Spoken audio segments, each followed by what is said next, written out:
وبركاته. إن الحمد لله نحمده ونستعينه ونستغفره ونعوذ بالله من شرور أنفسنا ومن سيئات أعمالنا. من يهده الله فلا مضل له ومن يضلل فلا هادي له. أشهد أن لا إله إلا الله وحده لا شريك له وأشهد أن محمدا عبده ورسوله. اللهم آت نفسي تقواها وزكيها أنت خير من زكاها أنت وليها ومولاها. آمين. أما بعد. Ikhwatul iman, ikhwatu fiddin, a'azakumullah wa uhibbukum fillah. Alhamdulillah, alhamdulillah, summa alhamdulillah. Alhamdulillah ikhwan, dengan limpah kurnia daripada Allah, kita sambung majlis ta'lim. Malam ini kita masuk muka surat 42, fakta yang ke-7. Rasanya fakta ke-7, fakta ke-8 dan fakta ke-9 sampailah fakta ke-10. Yang ni adalah package. Dia berjalan seiring dan sejalan. Tidak ada orang, cuba tengok fakta ke-7. Fakta tuduhan. Fakta tu jawapan.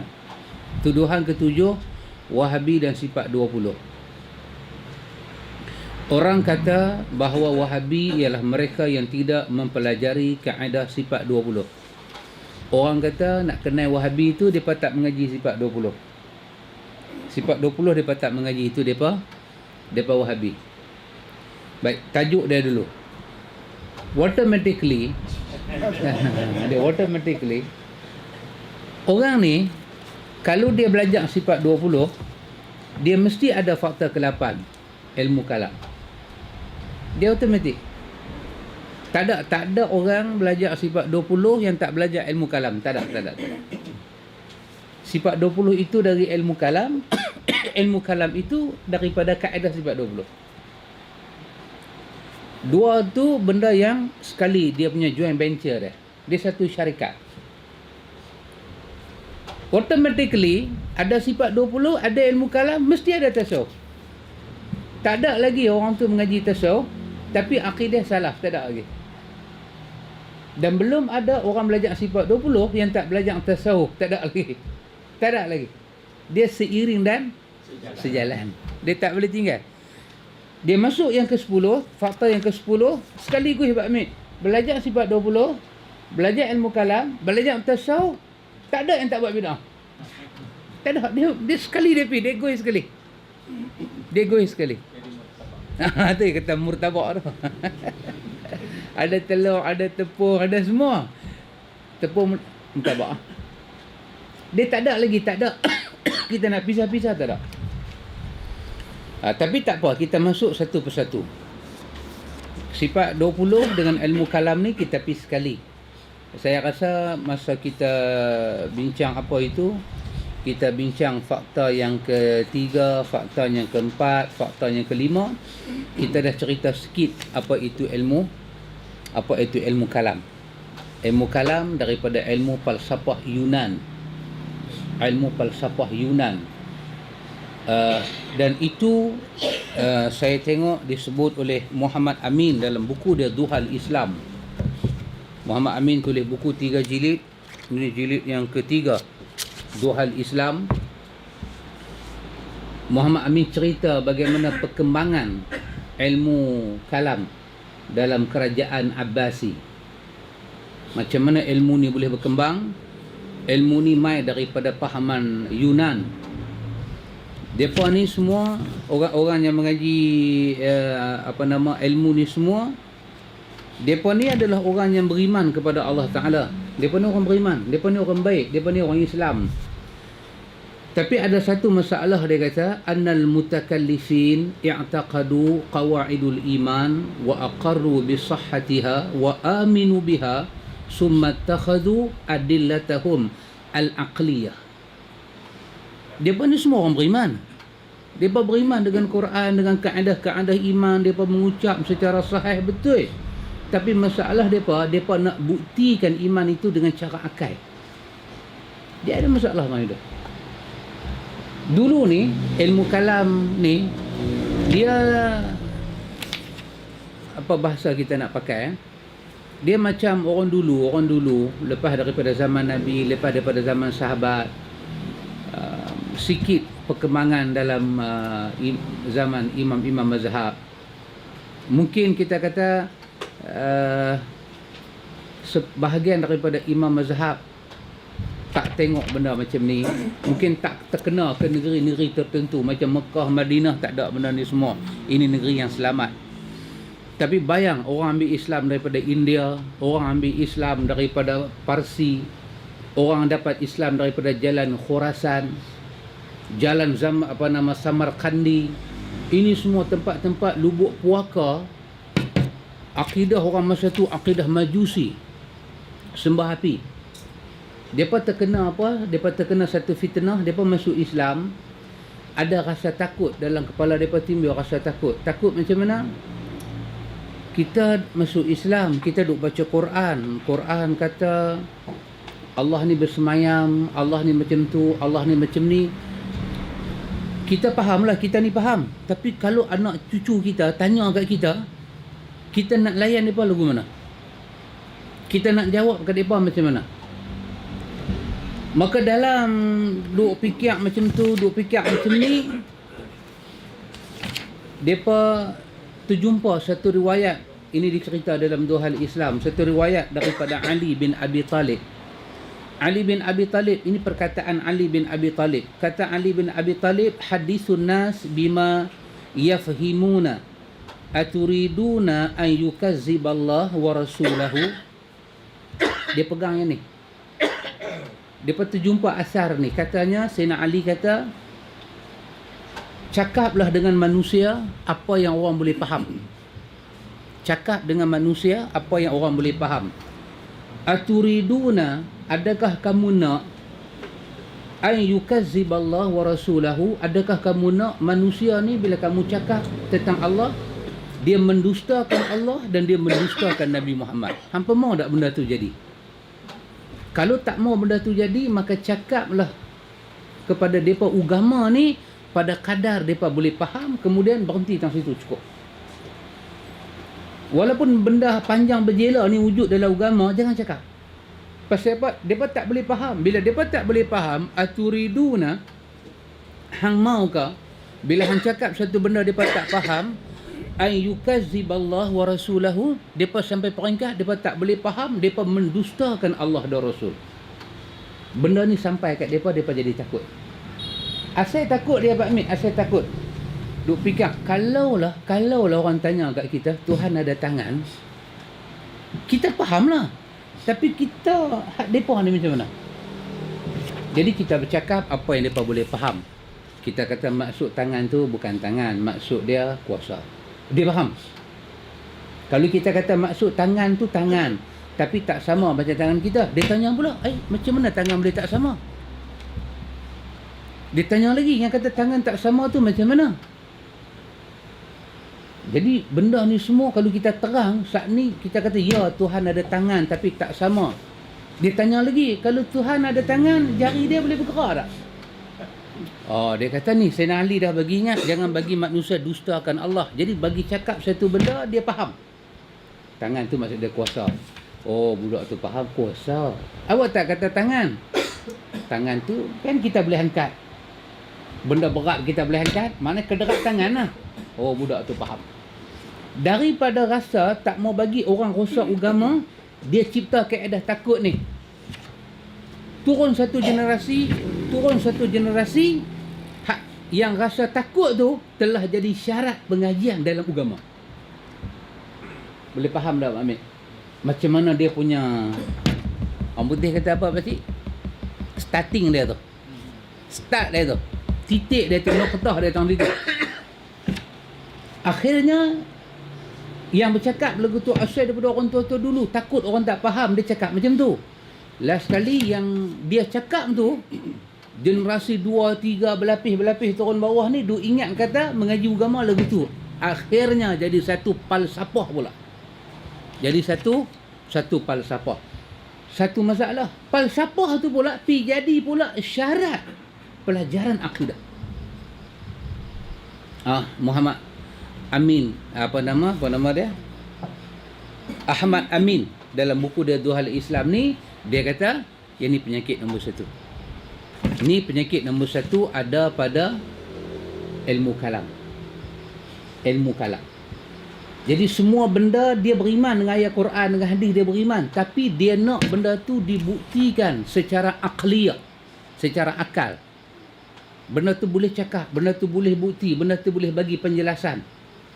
Dengan dia terlupa, kata Ahmad Amin ni, dengan dia terlupa Al-Quran diturunkan pada zaman Nabi Muhammad bersesuaian dengan masalah yang orang hari itu jumpa. Ada orang dia mai dekat Nabi Muhammad, dia satu orang yang kata Nabi Allah Isa tu Tuhan. Nabi Isa tu anak Tuhan. Dia mai aju masalah tu dekat Nabi. Maka Quran bila orang tanya lagu tu, Quran selesaikan terus masalah dia. Faradda alaihim fil mawadi' iddah. Quran bagi selesai, bagi settle masalah dia. Allah turun ayat Quran. Allah kata inna mathalu Isa indallah kamathali Adam khalaqahu min turab summa qala lahu kun fayakun.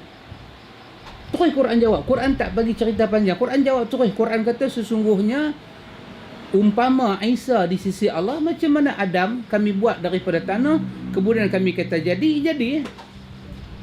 Maka Isa bukan anak Tuhan. Isa tu macam Adam. Jawapan dia terus kepada masalah tu.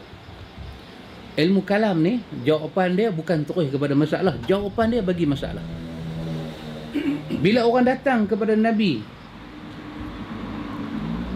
depa ni satu kaum ankaru al-hasyar wan nashru. Depa tak percaya pasal kiamat, depa tak percaya pasal hari kebangkitan. Faradda alaihim. Allah jawab terus. Allah kata kama bada'na awwala khalqin nu'idu. Macam mana kami buat hampa lah ni, macam tu juga kami akan buat hampa lagi sekali. Jawapan tu selesai masalah dia. Dia tak jadi apa-apa satu benda panjang, nak bawa satu masalah panjang. Depa tak jumpa asar-asar macam ni. Kalau depa jumpa pun depa tak boleh faham. Kata Muhammad Amin, satu orang nama dia Walid bin Muslim.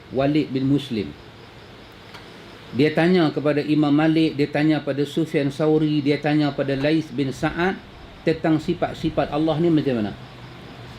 Pasal dalam ilmu kalam ni duk bagi jawapan macam tadi ya. Jawapan itu dia risau, orang tak faham, dia risau. Ada orang datang kepada Nabi, Tuhan ni ada ke tak ada? Lagu tu punya tanya. Quran turun. Quran kata afillahi syak. Hang syak ke Tuhan tu ada? Fatiris samawati wal ard. Buat langit, buat bumi siapa? Jadi dia tak ada satu jawapan. Dia tanya Tuhan ada ke? Dia jawab Tuhan tu wajib ada, tak boleh tak ada.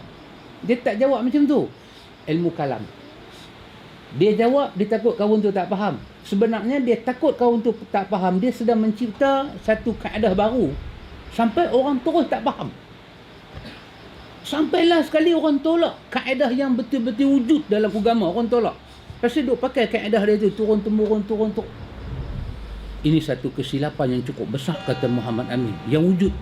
Sampai lah ni belum ada kata dia. Sampai zaman dia tulis buku dia ni. Dia kata belum ada satu kerajaan dalam dunia ni boleh betulkan benda ni. Belum ada lagi. Dan dalam mukadimah buku dia ni, dia kata mudah-mudahan akan datang sebelum kiamat benda ni dapat diubah. Kalau nak ubah benda ni, Muhammad Amin kata, Nak ubah benda ni sama macam kita nak ubah matahari pergi duduk tempat bintang, bintang pergi duduk tempat bulan. Dunia akan kacau. Pasal pada pihak ilmu kalam, dia duk kata tu agama. Dia duk kata tu tauhid, dia duk kata tu akidah, dia duk kata tu iman. Kita duk kata kat dia salah. Bila kita kata dia salah, dia dengar tu, dia bayang apa? Dan kita duk belajar cara salah, dia bayang satu benda yang cukup celaru kat kita ni. Kata Muhammad Amin, orang tanya ni, Walid bin Muslim tanya pada Imam Malik, tanya pada Sufyan Sauri, tanya kepada Al-Laythi bin Sa'ad, yang kata sifat Allah ni macam mana? Semua orang-orang dia tanya ni jawab satu benda aja. Amiruha kama ja'at bila kaif. Terima sifat Tuhan macam mana Tuhan cerita, dan jangan kita bertanya macam mana sifat Tuhan. Terima macam tu. Balik ilmu kalam dia tak boleh terima. Dia kata kita mesti cari satu hujah akal. Satu hujah akal macam mana nak jawab. Mereka ni asal orang baik, bukan orang jahat. Orang baik, orang beriman. Orang terima Quran, orang terima sunnah. Tapi dia risau kepada orang tu tinggi. Risau dia tu terlampau tinggi. Dia takut orang tak faham. Tambah dia pergi jumpa macam Ali kata macam tu, dia pergi jumpa. Dia jumpa macam tu. Kalau kata Tuhan ni duduk di langit, oh kacau. Tambah mungkin mereka ni orang asal puak-puak Greek tua. Sembah api pun ada pakcik. Macam-macam yang duduk dah. Celaru. Macam-macam yang duduk dah. Cakap macam ni kata Tuhan duduk di langit. Dia bayang macam dewa-dewa agama dia asal duduk di langit. Jadi dia beritahu Tuhan daripada langit dia kuasai semua benda. Oh, dia faham. Maknanya Tuhan ada kuasa. Tuhan ada kuasa. Itulah maksud Tuhan duduk atas aras. Akhirnya orang terima jawapan dia sebagai nas Quran. Tak boleh ubah. Tak boleh ubah. Dia pergi jadi satu petaka dalam agama ini. Maka kata dia apa dia? Fahaula'i ra'au uquf indama ja'a fi din min ghairi tafsir. Ulama-ulama ini kita sebut nama tadi, Imam Malik, Sufyan Sauri, Lais bin Sa'ad, mereka ni semua termasuk apa nama Rabi'ah ni, guru pada Imam Malik, mereka ni menerima cara belajar akidah ni dengan jalan terima dalil yang ada, cuba faham dalil tu dan tak bagi apa-apa penjelasan. Maksud dia tak cuba takwil, tak cuba ubah makna, tak. Sebab la tuslihu lil ammah. Benda tu tak ada apa kepentingan kepada umat. Sebab benda ni berhubung dengan sifat Allah dan akal manusia sangat nak faham tak boleh. Berdasarkan apa Allah Ta'ala cerita, kita faham tak kat tu. Hak baki tu kita serah pada Allah tanpa kita bertanya macam mana. Kita belajar apa yang Allah Ta'ala kata dan kita boleh faham benda Allah Ta'ala kata. Tapi dia kata apa dia? Dia kata amma tariqatul mutakallifin wa syuyukhuhum fataghayir hadhil asliyin. Faminhum aminu billah wa ma ja'a bihi rasul.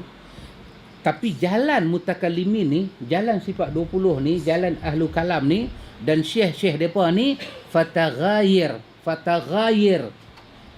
dia ubah. Bila dia ubah, dia tak sedar apa yang dia buat. Dia telah ubah satu benda yang cukup tak boleh ubah. Apa dia? Sifat-sifat Tuhan. Bila dia ubah, setiap benda dia ubah tu dia bubuh satu nama lain. Dia takut orang tak faham, tapi dia tak sedar telah berlaku tahrif, pengubahan lafaz dan makna. Yang ni dia tak faham. Pasal apa? Sebab mereka ni mementingkan biadillatil aqliyah al-mantiqiyah. Mereka lebih mementingkan benda tu boleh dibukti secara akal dan secara mantik. Sampai pada peringkat mereka masuk pada daerah mereka tak boleh masuk, iaitu pada sifat Allah, pada ayat Allah. Maka benda ni menimbul masalah daripada zaman hari itu sampai zaman dia tulis buku dia. Yang tu kita cerita apa yang dia sebut. Lepas tu kata Muhammad Amin, dia kata fal muhafizuna fid din. Apa jalan kita nak bagi agama kita ni jadi elok bila kita belajar akidah? Dia kata tak ada jalan. Al uquf 'indan nas. kita kena belajar uquf. Uquf ni maksud dia apa? Berhenti. Dia kata uquf dia pada Arafah kan. Tapi berhenti duduk dalam situ. Bila ada nas, kita berhenti. Kita terima nas tu. Wa natqu bima natqu bihi fil hudud al-fazih. Kita bercakap pada batas yang lafaz nas benarkan kita cakap. Wa sukut amma sakata anhu. Kita diam bila nas mendiamkan diri. Maka kita akan selamat daripada manhaj falasafah dan manhaj mutakallimi. Kita akan selamat. Sebab manhaj depa punya jalan manhaj adalah jalan nak buktikan sesuatu itu dengan biadillatihim al-aqliyah. Dia nak satu bukti secara akal. Pasal apa? Benda ni ada kena mengena dengan agama asal-asal dia belajar. Ini kata Muhammad Amin dalam buku dia, Duhal Islam. Jadi ikhwan, kalau orang kata kepada kita, pasal apa kita tak boleh terima ilmu kalam, kita kata satu ilmu yang asal dia ada masalah. Baik, apa kena mengena pula dengan sifat 20 ni? Tengok. Orang kata Wahabi ialah mereka yang tidak belajar sifat 20. Kan? Sifat 20 tu apa dia? Sifat 20 tu 20 sifat siapa? 20 sifat Tuhan lah. Yang kata sifat 20 tu bukan 20 sifat TYT ke penghulu JKK ke. Dah 20 sifat tu sifat Tuhan. Jangan main-main. 20 sifat tu sifat Tuhan. 20 yang wajib, 20 yang istihalatul mustahil, 1 yang harus. 4 sifat wajib Nabi, 1 sifat harus bagi Nabi, 4 sifat mustahil. Campur semua 50. Nama dia Qawaidul Iman, nama dia Aqidatul Khamsin. Sifat 20 ni kalau kita pergi belajar dalam buku, dia nama dengan Aqidatul Khamsin. Aqidah 50. Macam mana jadi 50 Pak Amir? 2 sifat wajib 20. 20 sifat mustahil campur jadi berapa? 40. Kan? 1 sifat harus bagi Tuhan. Jadi 41. 4 sifat wajib bagi Nabi 45. 4 sifat mustahil bagi Nabi, 1 sifat harus bagi Nabi. 50 tu nama dia Aqidatul Khamsin. 50 akidah 50. Akidah 50 tu dengan nama yang lain sifat 20. Pasal dia nak sabitkan 20 kepada Tuhan dan nak menolak 20 yang mustahil. Dia panggil istihalatul mustahil. Tak dengar? Siapa tak dengar? Tak dengar? Dah kuat dah. Tak lagi dia pecah ni. Tak pasal ke depan sikit. Maklum dengar maklum? Baik. Yang tu kita namakan dengan 50 akidah 50. Baik. Orang kata yang kata Wahabi ni siapa dia? Depa ni akidah 50 tak belajar. Bila tak belajar akidah 50, depa tak belajar sifat Tuhan. Itu tomahan. Kalau tak belajar sifat 20, maksud dia tak belajar sifat Tuhan. Baik. Jika demikian takrif Wahabi, maka Imam Syafi'i rahimahullah dan seluruh para ulama salaf juga adalah Wahabi. Kerana mereka tak pernah kenal apatah lagi belajar dan mengajak sifat 20 pada orang Islam di zaman mereka. Kalau itulah yang dimaksudkan Wahabi, dia tak belajar sifat 20, maka Imam Syafi'i beranak tahun sifat 20 tak ada. Bapa Wahabi dia sifat 20 ni main daripada mana? Main daripada yang kita duk baca dalam Al-Ibanah kan. Kitab Al-Ibanah cuba kita tengok muka surat 2 balik di rumah nantilah. Iaitu pada tajuk siapa dia Imam Abu Hasan Al-Asy'ari. Dia kata Imam Abu Hasan beranak pada tahun 260 Hijrah. Dia beranak pada tahun bila? 260 Hijrah. Imam Syafi'i mati bila? 204 Hijrah. Mati Imam Syafi'i sifat 20 tak ada lagi. Tapi ilmu kalam dah ada dah. Ilmu yang duk gui akidah tauhid dengan cara akal dah ada. Tapi yang kata akidah 50 ni pengasas dia tak ada lagi. Dia beranak 260. Jadi kalaulah tak belajar sifat 20 tu Wahabi, habis ni kerajaan Malaysia ni kerajaan Wahabi. Sebab mazhab besar di Malaysia apa dia panjang? Syafi'i. Macam Imam Syafi'i tak jumpa, Imam Abu Hanifah tak jumpa, Imam Malik tak jumpa. Last imam yang jumpa saya Imam Ahmad bin Hanbal. Tu pun tak lama. Tu mati macam mana dia ni Imam Abu Hasan ni? Kata Imam Abu Hasan dia masuk Baghdad, dia jumpa satu orang ulama hadis nama dia Al-Hafiz Zakaria bin Yahya. Dia dengar fiqh daripada kawan ni, dia dengar hadis, buat balik dia fikir.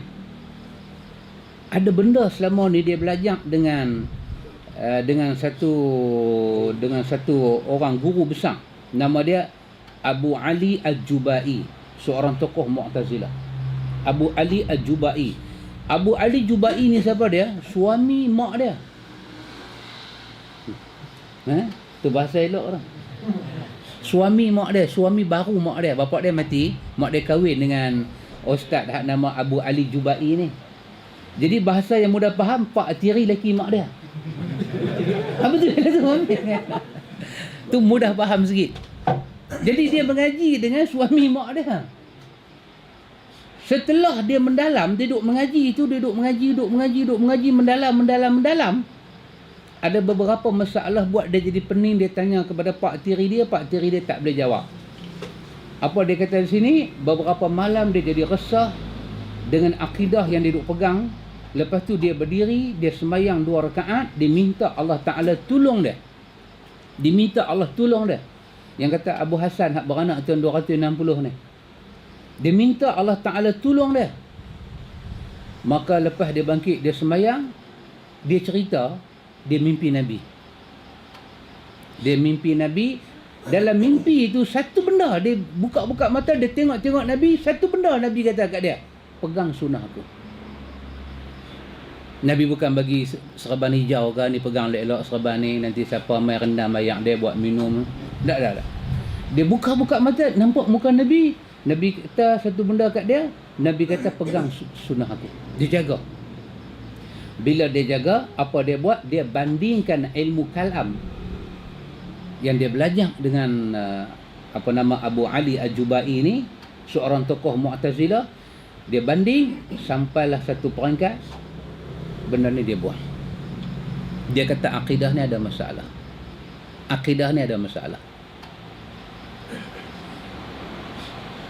Mai pula satu masa dia jadi satu orang yang nak pegang akidah sunnah ni, nak kena start belajar. Dia pun start pergi dengar kuliah Imam Ahmad. Dia start pergi, dia ambil tahu tulisan Imam Fiqhul Akbar. Siapa tulis? Abu Hanifah tulis hal akidah. Dia ambil tahu. Dalam duk ambil tahu macam tu, dia jumpa satu orang yang bernama Ibnu Kullab. Imam Ahmad kata Ibnu Kullab ni satu orang yang cukup jahat dalam akidah Ahlus Sunnah. Cukup jahat. Dia masuk racun dalam akidah Ahlus Sunnah. Maka jangan siapa mengaji dengan dia. Siapa duduk majlis Ibnu Kullab, jangan main majlis aku. Tu hoyong hayang lagu tu, masa duk tu hoyong hayang tu, dia cuba memberanikan diri dia, memberi isbat, mensabitkan sifat Tuhan sebanyak 20. Yang khilaf dengan Abu Mansur Al-Maturidi 13 sifat. Tengok. Ada benda tak selesai. Tak boleh dia kata, tak boleh. Ada benda yang tak selesai ni. Belajar lagi. Ni kita ingat Pak Mik, dulu mula-mula kita mengaji kitab ni. Ni kita baca satu persatu. Kat sini saya tak bacalah satu persatu pasal bukan tajuk kita. Tapi nak cerita, dia asaskan sifat 20. Mai satu peringkat, dia tinggal apa yang dia asas sifat 20, dia tulis buku akhir dia, Al-Ibana fi Usul Ad-Diyanah. Di sini akidah dia yang terakhir. Dalam akidah ni dia cerita, dia buang sifat 20 macam dia buang baju di badan dia. Benda dia buang, kita pergi ambil. Kita dah pelekat satu vest baru, Kita panggil kita ni pun Asy'ariyah. Dulu bila dia perkenal sifat 20, dia panggil diri dia Sya'ari lah, dia tu Sya'ari lah. Siapa yang ikut dia, Asy'ariyah lah. Dia buang. Bila dia buang, masalah dia apa dia? Ni, hak rebus tak hempuk ni. Bakar tak kentung ni. Anak-anak murid. Anak-anak murid sampai mati kata ni bukan buku dia. Dalam mukadimah ni, Imam Zahabi kata ni buku dia. Ibnu Katsir kata ni buku dia. Baihaqi kata ni buku dia. Imam Ibn Taymiyah, Imam Nawawi, semua kata ni buku Abu Hasan Asy'ari yang akhir. Orang tak boleh terima sebab tulisan dia yang akhir ni bercanggah dengan ilmu sifat 20. Canggah. Bercanggah. Kita belajar memberi nama sifat 20 tu pun satu masalah dah. Satu masalah dah. Bagi nama tu sifat 20 dah masalah. Pasal apa? Yang bagi sifat Tuhan adalah Tuhan sendiri. Kita tak bagi sifat Tuhan. Kita terima, kita beriman, kita pakai yang tu. Dalam pelajaran akidah, tak ada yang kata sifat Tuhan start dengan wujud. Tak ada. Bila orang tak percaya Tuhan, turun ayat Quran, Afillahi syah, hang tak percaya Tuhan? Siapa buat turun hujan? Dia tak pergi kata pada orang tu, Allah wujud. Mana boleh tak wujud? Mesti wujud. Quran tak main macam tu. Quran tak main wujud itu sifat Allah. Dah tak payah sebut. Lepas tu qidam. Sifat Allah nombor 2 qidam. Kita pergi bagi sifat satu-satu ke Tuhan. Sampai 20 kita berhenti. Lepas tu kita pergi bagi satu sifat, kita sebut lawan sifat dia. Dia tak boleh lawan dengan sifat ni. Kesemua ni pakai alasan apa? Alasan aqliyah mantiqiyah. Alasan ilmu kalam tadi. Tak boleh terima. Kita tak boleh terima. Ibn Qayyim kata apa? Ibn Qayyim kata, kalau hampa jumpa orang kata Allah bersifat dengan qidam, satu benda apa kena ingat. Qidam bukan sifat Tuhan.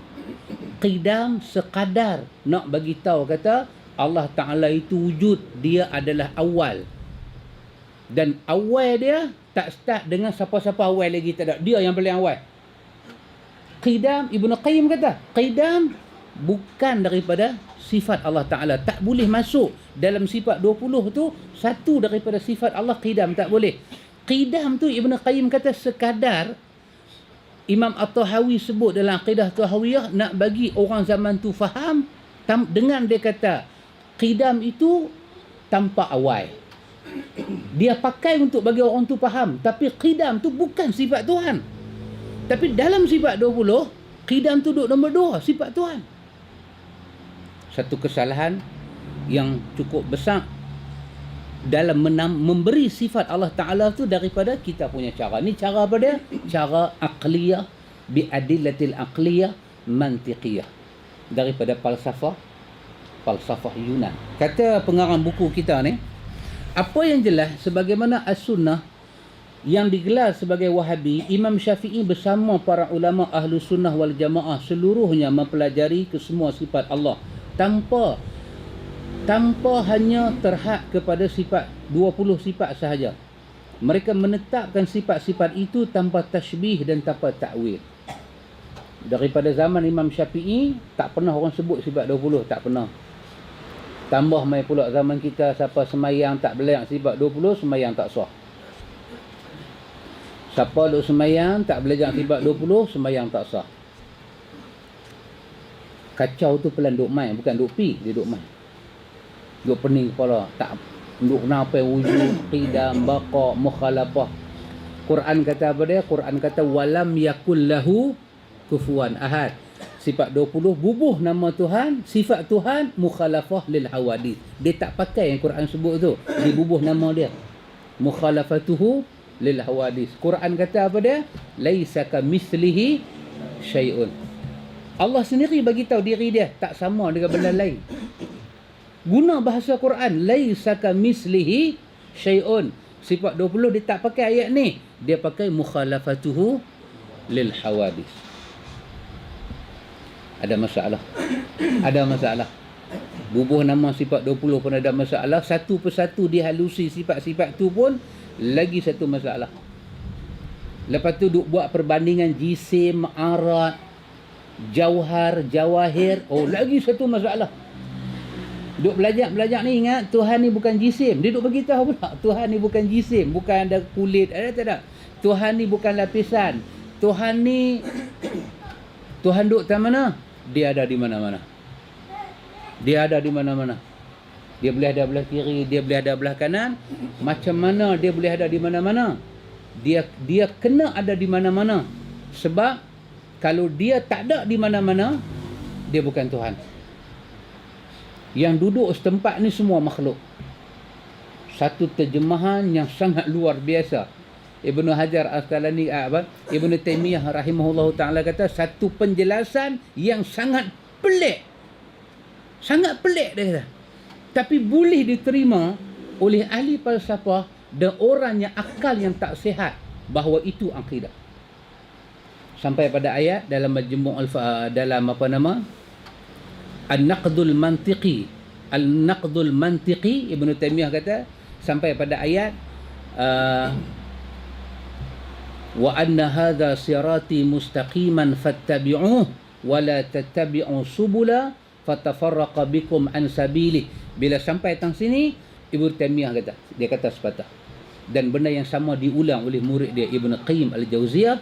Apa dia kata? Bagi orang yang memperhatikan hari pertemuan dia dengan Allah, dia akan bagi perhatian pada ayat ini. Bagi orang yang nak bertemu dengan Allah di hari akhirat, dia akan perhati ayat ni.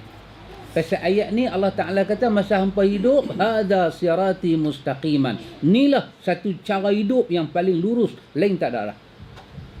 Pada cara hidup itu ada ibadat, ada akidah, ada prinsip untuk hidup. Dan Quran kata wala tatafarraqu. Jangan kamu ambil jalan lain, ambil jalan ni. Ibnu Taimiyah rahimahullahu taala kata bagi orang yang akal yang waras, dia akan perhati.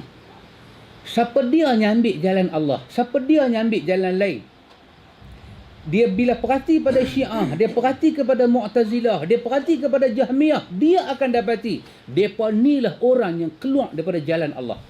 Masing-masing depa mengaku di atas kebenaran, tapi satu pun yang depa kata kebenaran tidak ada jalan sahabat di dalamnya.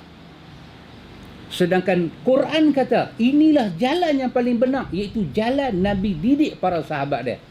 Golongan-golongan ni semua satu pun tak duduk di atas manhaj para sahabat. Maka bagi orang yang rasa nak bertemu dengan Tuhan dia dan dia ada akal yang waras, dia akan menyelisih daripada akidah sampai akhlak dengan orang-orang ini semua. Itu kata Ibnu Qayyim. Itu kata Ibnu Taimiyah diulang balik oleh Imam Ibnu Qayyim. Subhanallah. Jadi jalan kita belajar sifat 20 ni ikhwan bukan daripada jalan Ahlus Sunnah, tak ada. Tak terkenal sifat 20 ni bukan daripada mazhab Ahlus Sunnah. Dia daripada jalan falsafah, dia daripada jalan ilmu kalam, dia beranak daripada Mu'tazilah, dia lahir mai daripada Jahmiyah. Akhirnya tokoh besar-besar yang dulunya terikat dengan mazhab ni, depa buang akidah lagu ni ke tong sampah. Depa kembali kepada akidah para sahabat. Jalan inilah yang menyelamatkan manusia. Kata pengarang kitab ni, dia kata dia ulang perkataan Imam Syafi'i. Kata Imam Syafi'i, dia kata yang ni ada dalam Fathul Bari jilid yang ke-13. Allah mempunyai nama-nama dan sifat yang tak boleh siapa pun menolaknya. Siapa yang menyalahinya setelah nyata hujah ke atasnya, maka sesungguhnya dia telah kufur kepada Allah. Dah tertegak dah macam mana akidah Quran, macam mana akidah sunnah dengan jalan Ahlu Sunnah wal Jamaah. Dah faham dah jelas. Dia tak mau pakai juga. Dia tak mau terima nama Tuhan. Dia tak mau terima sifat-sifat Tuhan. Kata Imam Syafi'i, sesungguhnya dia telah kufur kepada Allah. Dia kufur kepada Allah. Rukun iman kepada Allah, malaikat, kita, para nabi. Apa makna kufur kepada Allah? Sifat-sifat Allah ni, nama Allah ni kita panggil barang taufiqiyah, barang yang kita tak boleh terlibat. Allah yang bagi tahu. Nas, dia memerlukan dalil. Pasal ini bukan sebarangan. Kita bukan boleh duk pergi bagi tahu. Saya ingat rukun negara ni kena tukar daripada 5 kita buat 4 cukup. Jangan. Jangan buat pasal. Orang buat rukun negara tu lepas 13 Mei. Tu Razak buat lepas 13 Mei. Dia buat tu bukan dia duduk kena kopi tepi kedai jalan ni. Apa nak buat dah? Dia ada kertas putih. Dia ada bincang orang tertentu. Orang lagu kita ni cakap macam mana buih mulut tak pakai. Ini rukun negara, bukan hal tauhid. Tiba-tiba rukun negara kita tak boleh campur tangan orang tertentu, tiba-tiba sifat Tuhan kita masuk campur. Hang siapa dia ni? Hang siapa dia ni? Yang duk campur sifat Tuhan, nama Tuhan duk pindah ke tubuh kau ni, ini kerja Kristian. Yang pandai-pandai pergi kata Isa tu siapa dia, pandai-pandai pergi kata Maryam tu macam mana dengan Tuhan, ini perangai mereka, bukan kita. Kita tak boleh. Kita macam mana dia cerita tadi, ditanya kepada ulama-ulama sunnah, macam mana sifat Allah, macam mana nama-nama Allah ni, ulama sunnah jawab, amiruha kama ja'at bila kaif. Terima macam mana Tuhan turun, tanpa tanya macam mana. Bahasa Quran sangat boleh faham. Tak ada yang tak dapat difaham. Semua boleh difaham. Tapi cara dia macam mana kita tak tahu. Ini baru nama dia belajar cara Ahlus Sunnah. Adapun sebelum tertegaknya hujah, maka sesungguhnya dia dimaafkan di atas kejahilan itu kerana ilmu yang demikian tak boleh dicapai melalui akal, mimpi atau fikiran. Dia belajar sifat 20, dia mati dengan ayat tu. Dia mati duk percaya kata qidam sifat Tuhan. Dia mati dalam keadaan duk percaya kaunuhu qadiran, kaunuhu muridan, hal keadaan Tuhan. Ni takluk suluhil qadim, suluhil hadis. Duk percaya lagu tu. Sifat Tuhan ni ada takluk semua ni. Dengan ayat tu dia mati. Bukan seorang dah mati lagu tu. Apa kata Imam Syafi'i? Kalau dia mati, dia pergi belajar ilmu ni sedangkan dia jahil. Sebab ilmu ni bukan boleh dapat dengan mimpi, dengan fikir. Dia kena pergi belajar Quran dan Sunnah. Maka dia kata mereka itu dimaafkan. Allah akan maafkan dia. Kalau memang tak sampai seru. Yang kacau ni, dia duduk dengar hari-hari. Dia dengar, dia tu kata Allah ni ada rububiyah. Dia tutup TV, dia buka. Dia buka TV lain yang kata wujud, lawan dia tak wujud. Dia kata ni baru betul. Dia duduk tempih satu-satu. Dia tempih. Tak mau dengar. Tambah pula ustaz duk pergi ugut.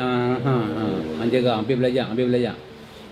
Main belajar, dia kata Tuhan ada tangan, Tuhan ada kaki. Yang tu semua tokoh Hindu, bukan Tuhan, tahu tak? Naik takut. Hang bayang, hang kata Tuhan ada tangan. Hang cuba hang sembayang. Hang takbir tu cuba bayang tangan Tuhan. Hang jadi apa? Hang jangan main-main. Hang Islam cara zahir, hang murtad cara batin. Kena lagu tu punya ayat. Tak pecah peluh buat ni.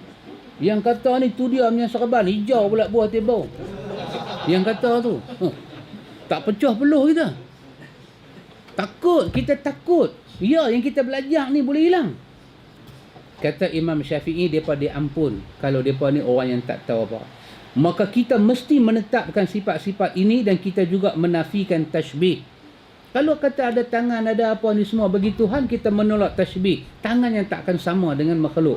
Mana kita tahu? Pasal Quran kata laisa kamitslihi syai', tak sama. Allah cerita sifat dia, lepas tu Allah kata tak sama. Habis kita beriman lah dengan dia. Nak soal balik, Imam Malik kata dapat dosa bid'ah. Beriman. Ini pasal ikhwatul iman, kita tak belajar sifat 20 langsung tak wujud zaman Nabi, bukan daripada aliran mazhab Syafi'i, dan menamakan sifat 20 dengan 20 itu pun ada masalah.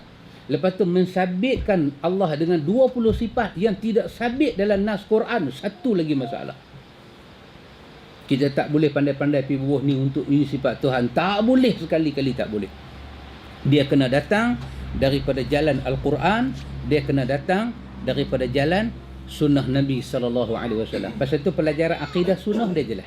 Dia start dengan la ilaha illallah. Habis.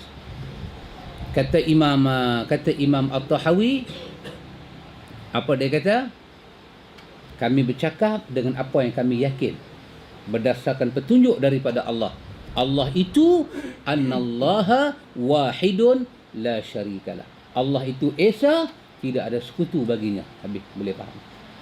Maksud yang kata tak ada syirik tu apa dia? Tak. Tolak syirik rububiyah, tolak syirik uluhiyah, tolak pada asma dan sifat, tolak. Bersihkan tauhid kita. Tiga-tiga tauhid itu bebaskan dia daripada syirik. Rububiyah milik Allah, uluhiyah milik Allah, asma dan sifat milik Allah. Sifat Allah mengetahui benda gaib. Jangan duk boh dekat bomo, dekat siapa-siapa ni, jangan. Jangan pibut. Lama dia pibut sifat gaib ni pada orang mati. Sembang pula panggil orang mati keluar daripada kubur, masuk dalam badan pak orang besar ni. Sembang pula. Sembang. Kata, awak panggil kami mai. Kami duduk tidur dalam tu. Dia kata boleh minta maaf ni, minta maaf lah ni. Anak cucu ni buta perut sikit. Dia mengaku dia buta perut. Anak cucu ni buta perut sikit. Ni nak minta tolong dekat Tok Cepok. Tok Cepok dia panggil mai Pak Mi. Ayat liak meleleh. Tok Cepok, tangan Cepok meleleh ayat liak. Tak, 2-3 hari ni rasa tak berapa seronok duduk dalam rumah. Mau tak seronok dia kata. Dia tanam belakang pancok. Tok Cepok pun pergi keluar semua, tengok-tengok ada serungkui warna kuning. Warna kuning. Yang buat tu mesti keturunan raja. Warna kuning. Raja punya keturunan. Tak ada tu. Tengok-tengok macam-macam duk dah. Habis tak apa dah, selamat. Pagar rumah semua, Tok Cepok nak balik. Nak tanya satu dekat Tok ni, apa lagi? Ni kami mejoh ni, penat ni. Yalah nak tanya satu, Tok Cepok di sana duduk tak mana? Mana lagi duduk alam barzah ha? Lagu tu punya sembang. Dia ingat dia berubah. Dia ingat berubah. Dia ingat benda tu betul. Dia ingat menurun. Dia duduk syirik dengan Tuhan. Quran kata min wara'il barzakhin ila yaumi yub'atsun. Yang masuk ke alam barzah hari kiamat baru keluar. Itu Quran. Itu sifat Allah saja yang tahu benda gaib. Dia duk buat melawak dengan benda ni semua. Dia tak lepas. Tauhid asma' dan sifat dia tak lepas. Tauhid asma' ni dan sifat. Sifat Allah mengetahui benda gaib. Dia hanya wujudkan benda gaib. Duk pergi tanya kat orang ni. Ni barang hilang, tolong tengok sah. Tapi kalau hak bomo lagi satu tu tak apa. Nampak main berapa orang je. Ni main pasal apa? Pasal budak Nora kan? Bomo tu tak apa. Bomo tu tak masuk sini. Budak Nora tu keras dia kan. Pulut ada pulut. Pulut. Telur ada. 3 aja. Lain mana? Lain tak nampak dia kata. Wahai mambang, tolong standby. Rezeki kita sudah sampai. Aku hulur hampa tolong capai. Itu tak apa. Lagu tengok dalam ayat. Lagu duk tengok dalam ayat. Nampak tak ujung tu? Nampak tak ujung tu? Nampak? Ambil lilin titik. Titik lilin dalam ayat. Jadi orang. Ambil ramai. Ni orang tak guna duk buat hang ni. Main ke? Bubuh hati nama berubat tapi dah pindah sifat Tuhan kepada makhluk, syirik punya kerja. Bila sebut Allah itu innallaha wahidun la syarikalah, Allah itu esa, Allah itu satu, tidak ada syirik, kena bebas daripada semua syirik. Rububiyah milik Allah, uluhiyah milik Allah, asma' dan sifat, dan semua tu berdasarkan keterangan daripada sisi Allah. Kita belajar sifat 20, kita belajar ilmu kalam, sampai satu peringkat orang duk belajar sifat 20 ni boleh berubat orang. Orang nak belajar sifat kalam ni pun pergi bomo lagi. Kita kata yang kata mengaji akidah sifat 20 lagu mana? Dia kata ini khatiat. Tuan, kita ni boleh tahu benda gaib ke? Dia jawab cara sifat 20. Dia kata ini benda harus bagi Tuhan. Kalau Tuhan nak bagi ke siapa-siapa, boleh. Cara jawab tu tak ada akidah. Quran kata dalam surah Jin, Allah kata yang kami bagi tahu sikit benda gaib hanya pada satu orang aja, Rasul yang kami utuskan saja. Dia tahu sikit, lain tak tahu. Lain tak boleh tahunya benda gaib, tak boleh tahu. Tipu. Kalau dia tahu dia bela jin. Kalau dia tahu dia bela makhluk-makhluk halus ni, dia bela demi Allah, kita kata dia buat kerja tak elok. Hang jangan buat main dengan syekh kami ni. Awak pasal apa syekh hang? Dia KL gangster lah. Ada, dia ni, dia pakai Ray-Ban. Dia tengah malam pun pakai Ray-Ban. Kalau dia buka Ray-Ban, dia nampak sampai jantung hang. Kita pun masuk pergi tengok pakai Ray-Ban betul. Pakai Ray-Ban betul. Buka Ray-Ban pun pejam mata, tak mau buka. Pejam mata. Assalamualaikum Syekh. Dia tak boleh buka mata. Bila dia buka mata sampai jantung kita, dia nampak apa ada jantung kita tu bentuk anaconda ke, bentuk ulang sawah ke, dia nampak. Kita kata apa? Kita kata kalau hang percaya Syekh hang lagu tu, hang dengar apa aku nak kata? Syekh hang sedang kawan dengan setan. Syekh hang sedang kawan dengan syaitan. Surah Jin kata yang boleh tahu benda gaib hanya seorang sahaja, Rasul yang Allah turunkan wahyu pada mereka. Bapa hang ni Rasul kah? Pak mentua hang ni Rasul kah? Ni tok guru hang ni Rasul kah? Ni hampir belajar apa sifat 20 ni? Sampai hampir jadi karut macam ni. Hang boleh kata kalau Tuhan nak bagi kawan tu tahu benda gaib, itu hak Tuhan. Memang hak Tuhan. Tuhan bagi pada Rasul dia. Lain tak akan tahu. Itu berdasarkan dalil yang qat'i. Tak boleh tahu ya. Rosak akidah manusia. Jadi rosak. Kita tak boleh terima pelajaran secara sifat 20. Ilmu kalam pun macam tu. Ilmu kalam pun lagu tu. Antum tengok ilmu kalam dia kata semua imam mazhab mereka ni sangat benci dengan ilmu kalam. Benci sungguh-sungguh. Antum cuba tengok satu kata-kata Imam Syafi'i, tidak ada yang lebih aku benci daripada ilmu kalam dan ahlinya. Itu dia. Tak ada benda aku benci ilmu kalam dan ahli dia yang duk belajar dengan tok guru tu semua aku benci. Kalau orang kata pada kita nak jumpa tak mana cakap Imam Syafi'i ni, dia bagi pergi cari kitab Syiar Alam An-Nubala jilid ke-10 muka surat 19. Kitab ni siapa tulis? Imam Zahabi tulis. Kitab ni sampai lah ada. Berjilid-jilid ada. Erti bahasa Arab, pergi buka, jumpa. Dengan semua dia bagi. Tengok, terjemahan dia kata, sekiranya seorang hamba bertemu Allah, satu orang meninggal, bawa semua dosa, lain daripada dosa syirik, itu lebih aku suka daripada dia mati bawa ilmu kalam. Satu orang tu mati, dia tak syirik, tapi semua dia buat. Semua dia buat. Bunuh orang pun ada, tipu pilihan raya pun ada, bagi fatwa silap pun ada. Semua. Dengan main perempuan, lorong garu pun dia lintas juga kat situ. Semua, kira dia buat semua. Cuma syirik aja dia tak buat. Imam Syafi'i kata, lebih baik dia mati buat dosa besar, tak buat syirik, daripada mati tak buat dosa besar, tapi pergi belajar sifat 20 dengan ilmu kalam. Itu dia. Nak kata apa? Bagi orang yang dia dengar kita cakap, dia nak cari kebenaran, dia boleh cari dalam Al-Bidayah wa Nihayah. Siapa tulis? Imam Ibn Kathir. Dia cari kebenaran kat situ. Bagi orang dia dengar, dia tak mau cari hidayah, apa kata lagu tu? Habis main nombor ekor dengan mengaji, main nombor ekor lagi baik ah? Dia tanya kita. Habis tunggang, main melelong, yang tu lagi baik daripada pergi mengaji. Kita mengaji nak kenal Tuhan. Betul, mengaji kenal Tuhan. Tapi cara tu cara yang keluar daripada syariat Tuhan.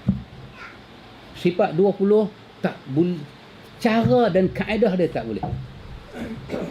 Ada sebahagian orang kata, kita nak mengaji cara sifat 20 ke, kita nak mengaji cara apa, tak penting. Yang penting kita kenal Tuhan.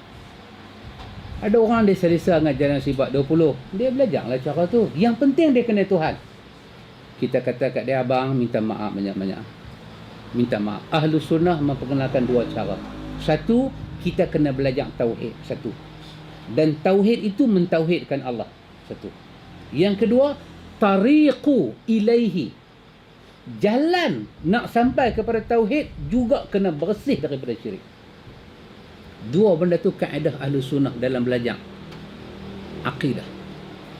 Jadi tak benar kalau kita kata boleh belajarlah apa kaedah pun, janji hang kenal Tuhan. Demi Allah, Imam At-Tahawi dalam Aqidah Tahawiyah kata, kalau hang keluar belajar tauhid tapi hang tak pakai jalan akidah, demi Allah hang tak akan kenal Tuhan dia.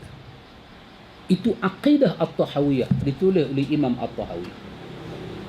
Jadi ulama sunnah seorang pun tak menerima kaedah macam ni yang orang hari ni duk jajah. Dia kata apa? Kalaulah manusia tahu bahawa hawa nafsu tu ada dalam ilmu kalam, kalau kita tahu tang mana masalah ilmu kalam ni, nescaya mereka lari daripadanya seperti mereka lari daripada singa. Kalau hampa tahu lah yang kata belajar ilmu kalam sifat 20 ni bahaya, nescaya hampa nanti tengok dia tu macam singa. Hampa tengok ustaz tu sejak kata malam ni nak belajar qidam, hampa cunggik terus. Pi pasal malam lah. Rupanya kadang-kadang pi pasal malam bagus juga Pak Amir. Kadang-kadang pi pasal malam. Kalau di masjid duk pi mengaji ni malam ni kita nak belajar apa dia? Qaunuhu. Ikut saya qaunuhu. Semua kaya qaunuhu. Qadiman. Nak belajar. Tak apa. Turun pelan-pelan, start kereta pergi kena cendol tak mana-mana. Ya, kalau hantar masalah sifat 20 tu, kalau hantar masalah ilmu kalam tu, hang lari macam mana hang lari daripada singa. Tengok Pak Mik lagi satu. Ni semua jenis cakap bagi sakit hati ni. Imam Syafi'i kata apa? Hukuman aku terhadap ahli kalam, aku nak bagi hukuman siapa pergi belajar ilmu ni, hendaklah dipukul dengan pelepah kurma. Lah kita pelepah nyok. Siapa pergi mengaji ilmu ni, sidai pelepah nyok tengah belakang. Lepas tu naik ke atas unta, dibawa keliling orang ramai sambil kita sebut kuat-kuat. Inilah balasan orang meninggalkan kitab dan sunnah lalu menghadap ke arah ilmu kalam.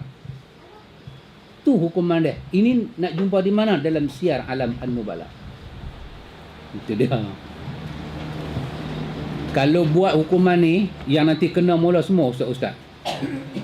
Yang nanti duk kena dengan pelepah kurma ni Pak Mik, berbuat hati unta, arak satu kampung, ustaz.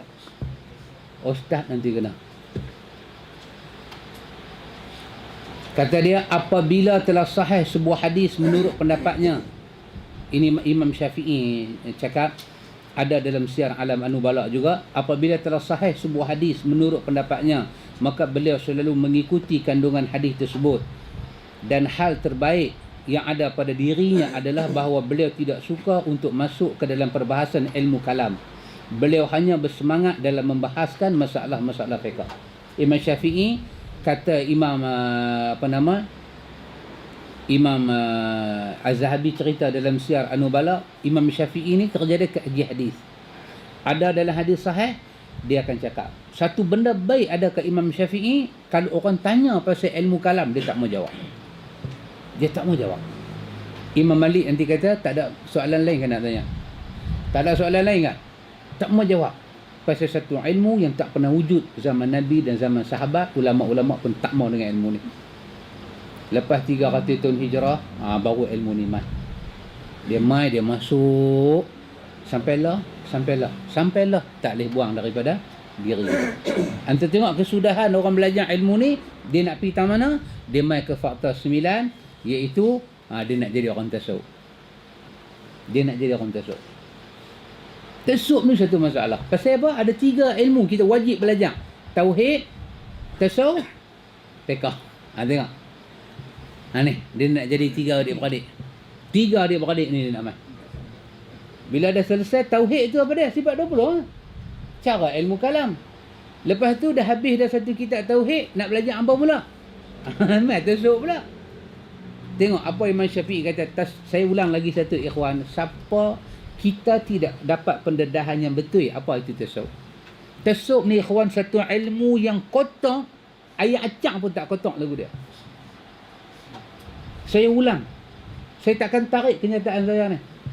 Tasawuf ni satu ilmu punya kotor, lebih kotor daripada ayat acak dalam parit. Lebih pada akidah, maupun pada ibadah, maupun pada akhlak. A to Z, semuanya bertentangan dengan Quran dan Sunnah. Saya boleh buktikan satu persatu. Tengok. Orang kata Wahabi ialah mereka yang menolak Sufiyah. Wahabi ni tak suka mengaji tasawuf. Kan? Betul tak? Orang kata, memanglah hang jawab tu, orang tanya satu soalan kan. Ni benda ni boleh tak boleh? Kita kata berdasarkan hukum fiqh tak boleh. Dia jawab, dia kata betul, berdasarkan hukum fiqh tak boleh. Tapi di sisi orang tasawuf boleh. Tengok, dia ada 2 hukum. Kita kata di sisi orang fiqh boleh, tapi di sisi orang tasawuf tak boleh. Orang fiqh ni depa ni puasa tak makan tak minum lah. Tapi orang tasawuf lain. Orang tasawuf ni dia lain. Puasa dia cara lain. Tengok. Ni nama dia huru hara dia. Huru hara. Tasawuf satu ilmu yang cukup kotong. Cukup kotong. Mari saya buktikan satu persatu. Baik, Imam Syafi'i kata apa? Ini Imam Syafi'i kata. Dalam Manaqib Syafi'i ni siapa tulis? Imam Baihaqi. Imam Baihaqi tulis Manaqib Syafi'i.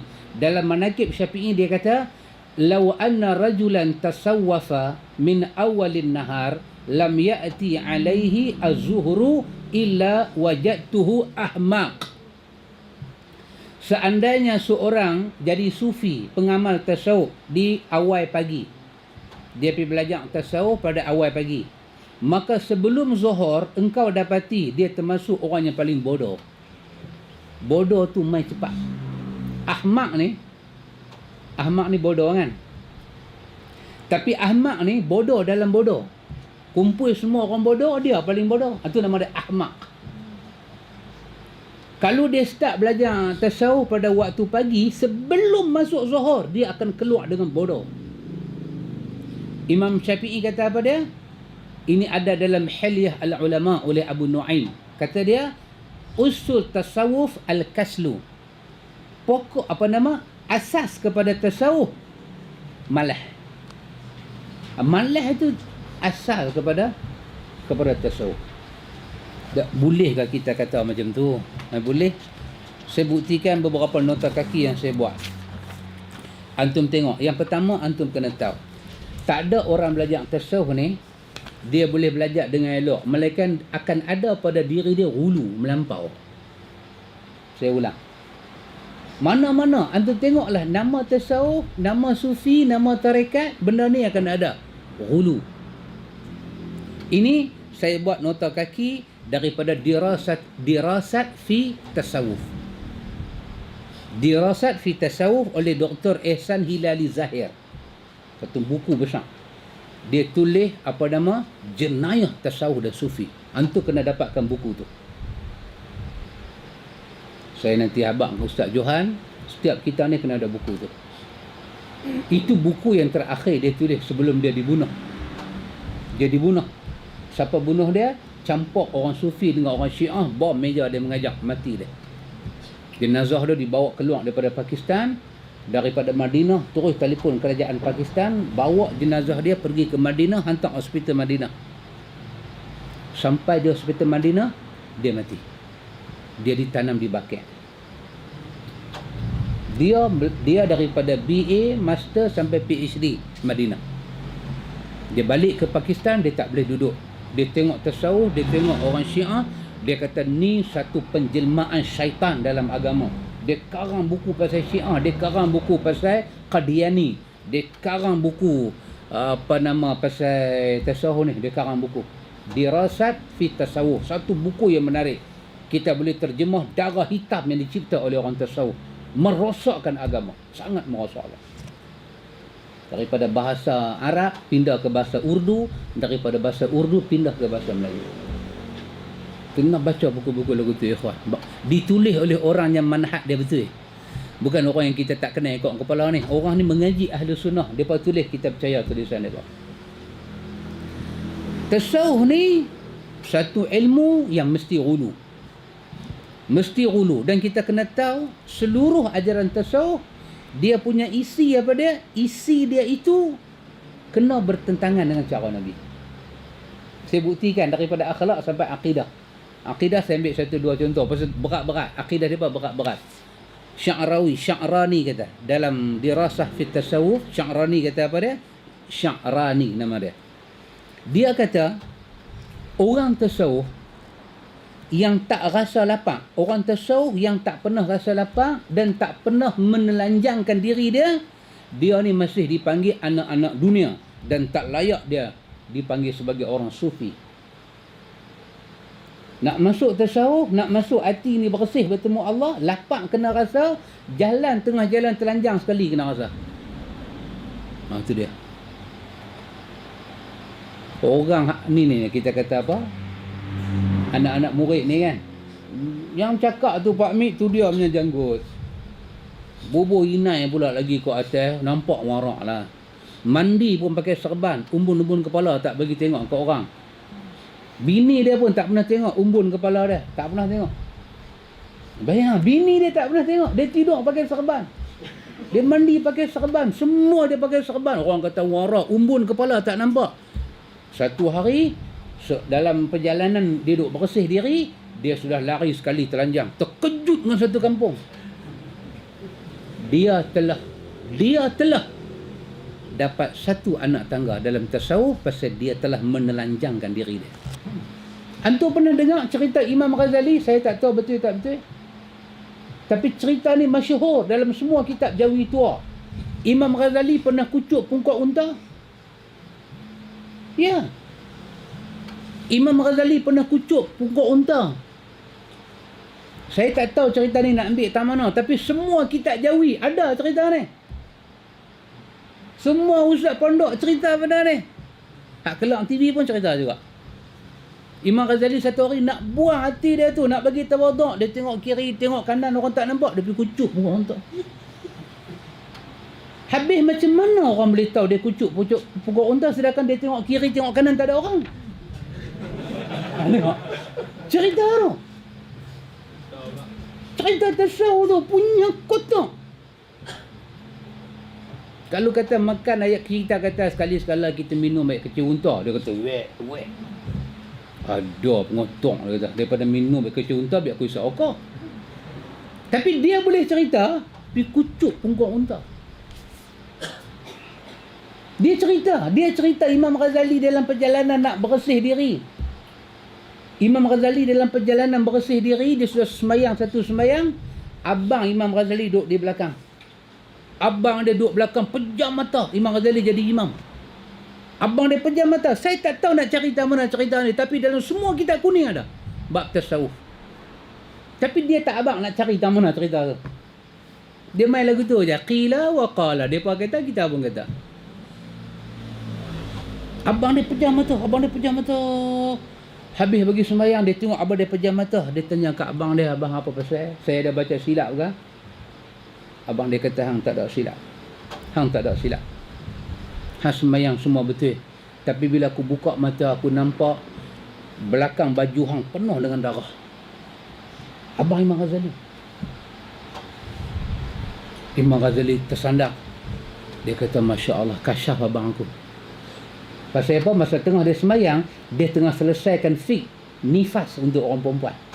Abang dia boleh nampak darah nifas tu keluar. Keluar mas. Dia cerita orang tasawuf. Ya ikhwan, Nabi tengok munafik Abdullah bin Ubay semayang. Nabi tak pernah kata apa. Nabi tak pernah nampak. Aku nampak, puan ni keluar daripada perut hang. Tengah duduk semayang, udang karang keluar, udang galah keluar. Nabi tak pernah kata. Wah, itu munafik, ahli neraka. Orang tasawuf punya cerita ni cerita cukup kotor. Satu orang tasawuf nama dia Nafzi Al-Randi. Ini dalam bahasa Urdu. Nafzi Al-Randi. Dia kata apa dia? Dia kata syarat nak belajar ilmu tasawuf ni kena ada 4. Satu, mau lapang. Kena lapang. Sekali saya cerita, mereka lapang bukan macam kita lapang. Mereka lapang sampai 6 bulan tak minta kedarah apa.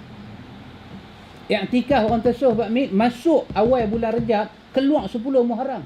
6 bulan 10 hari dia punya i'tikaf. Makan tak, minum tak mampu. Tu bayang, kalau tak belah hantu raya belah apa? Ni yang kata tasawuf ni. Benda dia cerita tu tak wujud kepada Nabi, tak wujud kepada sahabat, tak pernah wujud pada imam-imam salaf, tak pernah wujud, tapi wujud kat depa. Pasal tu hulu ni sifat pertama orang tasawuf. Dan kita cerita benda tu wujud dalam kitab-kitab tasawuf. Ibnul Arabi dalam kitab dia Futuhul Makkiyah, apa dia kata? Cukup punya teruk dia cakap. Nak belajar tasawuf ni kena ada 4 sifat. Lapang satu. Yang kedua, nak belajar tasawuf ni apa dia? Kena duduk dan diam. Diam. Tak mau cakap banyak tu yang buah kutip batu dalam mulut tu Pak Mit. Buah kutip batu basuh elok-elok, buah kutip batu. Batu 7 tu buah 7-7 dalam mulut. Jangan telan sudahlah mampu. Yang ketiga apa dia? Duduk sendiri-sendiri. Itu syarat nombor 3. Yang keempat apa dia? Tak boleh tidur. Cantik Lapang, Duduk seorang-seorang, diam, tak tidur. Pakej syarat masuk Perak Road. Memang pakej tu lah. Memang pakej tu lah. Ini ada di mana? Dirasah tasawuf. Ikhwan, kita jangan terkejut. Ikhwan, kita duk ingat ilmu ni ilmu elok, ikhwan. Tempat kita sebut tasawuf ni apa dia?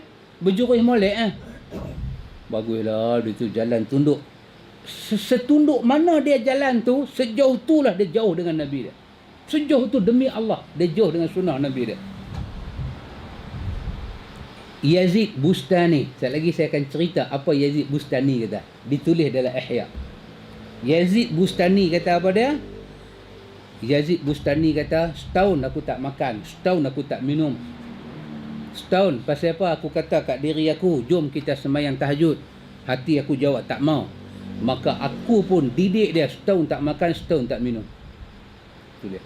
Nak dekat diri pada Allah, nak dekat diri pada Allah pakai jalan ni. Kita kata sejarah hidup Nabi, berapa hari dia tak makan, berapa hari dia tak minum. Nabi tak bagi kita puasa, hari ni puasa, besok puasa tak bagi. Nabi kata habis tinggi puasa Nabi Daud. Puasa buka, besok puasa, lusa tak puasa, puasa tak puasa. Tu habis tinggi. Ni setahun Pak Mik makan tak, minum tak. Pasal apa? Pasal hati dia ni ada masalah. Ini kita kata ikhwan, nak cari tahu mana dalam sunnah Nabi? Nak cari tahu mana? Kita nak cari tahu mana dalam sunnah Nabi ni? Benar-benar ni semua. Nak cari tahu mana? Tak ada tempat. Tapi carilah dalam tasawuf. Mereka boleh cerita hikayat bohong yang tak ada riwayat, tak ada asal, berlungguk-lungguk. Mereka boleh cerita. Tapi semua tu kita tengok bertentangan dengan sunnah Nabi. Yang kedua, kita kena tahu tajuk kita akan masuk. Apa dia? Tak ada bid'ah. Dia tak boleh jadi tasawuf. Dia kena zikir berjemaah. Cara zikir itu syekh akan tentukan. Nabi ajak fa'lam annahu la ilaha illallah. Baca la ilaha illallah. Nabi kata dekat tu, syekh dia akan beritahu, ni hang punya nak sunni makan apa ni? Ni nampak satu macam punya amarah. Okey, ni ada cara. Dia kena hinggut balik ni, dia lepas balik ni, duduk pula belah kiri. Dia akan cipta cara yang Nabi tak pernah ajak sahabat. Tak pernah ajak, dia akan cipta. Hang buat lagu ni, hang buat lagu ni, hang pakai lagu ni, hang berjalan macam ni, hang, semua dia akan cipta. Kalau tak ada bid'ah, tak ada tasawuf. Tak apa lagi. Kita kena tahu apa dia? Satu benda yang Nabi, ulama sunnah kata, kita tak boleh melarikan diri daripada benda yang Nabi benarkan kita buat. Kalau satu benda tu Nabi benarkan kita buat, tiba-tiba kita tak mau buat, kita larikan diri. Kita kata memang Nabi bagi buat tapi aku tak mau buat. Ketahuilah, ulama sunnah kata inilah dosa yang paling besar dalam hidup kita. Melarikan diri daripada benda yang Nabi benarkan kita buat. Apa Nabi benarkan kita buat, kita boleh buat. Kita boleh buat, tak ada masalah. Boleh buat. Tapi orang tasawuf ni, Tok guru mereka ni dalam Tabaqat Sya'rawi ni, dalam Tabaqat Sya'rani ni, dalam kitab dia Tabaqat Sya'rani dia cerita, kami ni orang sufi ni, benda tu halal belum tentu kami boleh buat. Dia bawa contoh. Apa contoh dia? Sya'rani kata, aku belajar dengan syekh aku. Sya'rani kata dalam Tabaqat Sya'rani, buku dia, aku belajar dengan syekh aku tak bagi aku makan daging walaupun sebiji sawi. Daging tu punya besar biji sawi. Jangan makan. Sebab makan daging sebesar tu, hati kita akan keras 40 hari. Allah mak pak ni, kita duk minta kedarah hari-hari. Benda Nabi bagi, dia kata benda, walaupun benda tu halal, kami belum tentu boleh makan. Quran kata halalan tayyiban. Belum tentu kami orang tasawuf boleh makan. Kami orang tasawuf tak makan daging. Walaupun sekecil sawi, biji sawi. Kecil lah, kita kata buka kacang bendi tu punya biji kecil-kecil ya. Makan banyak tu pun 40 hari hati kami rosak. Jadi nak makan apa? Vegetarian lah, Yahudi ya. Pemakanan ala Yahudi ya. Benda sembelih tak boleh makan. Kami kalau makan benda sembelih, tak boleh, kami telah bunuh satu makhluk Allah yang kami akan dituntut di hari akhirat. Semua ni ada cerita dalam Tabaqat Sya'rani. Bukan kita reka. Ada. Satu orang, nama dia apa Pak Mit? Nama dia Ahmad bin Al-Jawari. Saya pun tak tahu nak berbaris apa. Saya hentam macam Pak Mit. Nama dia pun saya tak tahu berbaris. Mungkin betul baris saya, mungkin tak betul. Tapi kira boleh lah. Dia ni cerita ada satu orang nama Sulaiman Ad-Darani. Sulaiman Darani ni satu hari Pak Mit, dia teringat. Apa dia teringat? Dia nak makan roti panas campur dengan garam. Roti panas campur dengan garam. Cara mereka makan lah. Orang Arab makan. Dia pun keluar daripada rumah dia pakcik. Ini ada cerita dalam mana? Dalam Tabaqat Sya'rani. Dia pun keluar rumah. Dia keluar rumah. Dia masuk satu kampung. Dalam Tabaqat Sya'rani kata, Abu Sulaiman Ad-Darani ni kata, dia kata, aku jumpa satu makanan yang halal. Iaitu roti panas dengan garam. Dia pun nak pi kedai tu. Dia pun nak pi.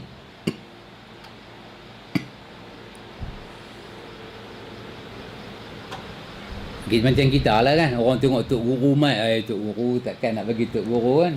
Takkan nak bagi Tok Guru beli, belanja.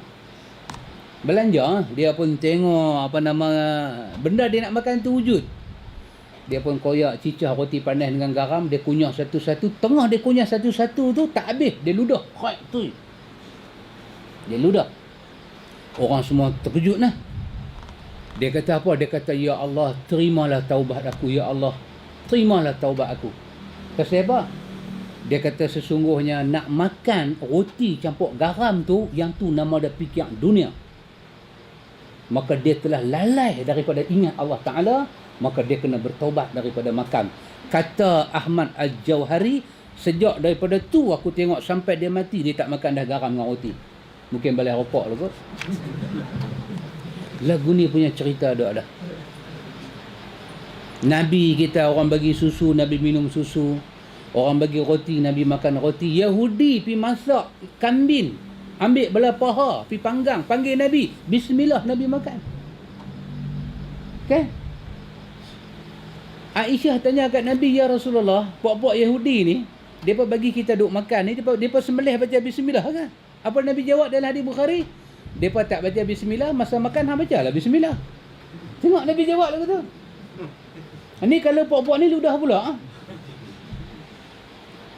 Perjalanan mereka tak ada sunnah Nabi. Satu orang nama Abu Turab. Saya tak tahu lah panggil Abu Turab lah kat dia. Nak berbaris tak kerti. Abu Turab. Nama dia Abu Turab. Ini cerita dalam ni lah. Dalam kitab Tabaqat Sya'rani. Abu Turab. Abu Turab ni apa cerita dia? Dia ni, dia nak makan roti dengan telur. Roti telur lah kot. Kan? Nah, dia nak makan roti dengan telur. Jalan. Mbak Mit, dia masuk kampung. Sama macam tadi ni. Dia kata apa? Aku jumpa satu kampung yang halal. Aku nak makan lah. Tengah-tengah dia pergi kedai nak makan, tiba-tiba 2-3 orang main sudah kepak tangan dia pergi belakang. Dia kata, dia ni duduk sebelah pencuri tadi ni. Lepas sudah silap orang lah kot. Ada mana kedai kena rompak tu, dia nampak muka macam pelanduk dua serba. Dia kata, dia ni yang lari dengan pencuri tadi. Hak pencuri kita tak dapat, dia dapat dia ni pun jadi. Dia pas sedekah dia. Dia duk kena sedekah ni siapa dia? Abu Turab. Dia kena sedekah ni, dia pun duk sedekah, dia kira. Dia kata 70 kali aku kena tumbuk. 70 pukulan, berdebu, aku kira. Matematik dia bagus. Dia kira berdebu, bagi betul-betul punya. Habis dia kena 70 tersandak. Dalam tersandak tu mai satu orang, depa kata, bukankah entah ni Abu Turab An-Nakhshabi? Bukankah ni Abu Turab An-Nakhshabi? Kawan dah kena 70 pukul, pening satu macam. Dia pun jawab, ya aku. Allah, depa kata hang ni tok guru besar. Dia tu pernah tengok YouTube dia lah kot. Angkat dia, bawa pergi ke rumah. Bila sampai kat rumah, kawan tu lap semua. Kawan tu hidang dekat dia roti dengan telur. Macam dia ingat ke dia ni. Kawan tu bagi roti, bagi telur. Dia tengok roti dengan telur. Dia Menangis dia angkat tangan, ya Allah, aku bertaubat. Rupanya, ya Allah, aku ingat benda halal saja nak makan. Hukum aku 70 pukulan baru aku layak makan. Baru dia makan setelah dia alami hukuman Allah kerana ingat roti dengan telur. 70 kali punya kena tumbuk, baru halal dia makan benda halal. Apa punya jalan ni semua ni? Apa punya jalan ni semua ni? Abu Khair Asqalani. Ini semua nama mereka dalam tabaqat Sya'rani. Dia ada Sya'rani, ada Sya'rawi. Ni Sya'rani. Abu Khair ni, dia setahun Pak Mik teringin nak makan ikan. Setahun tak dapat. Setahun nak makan ikan.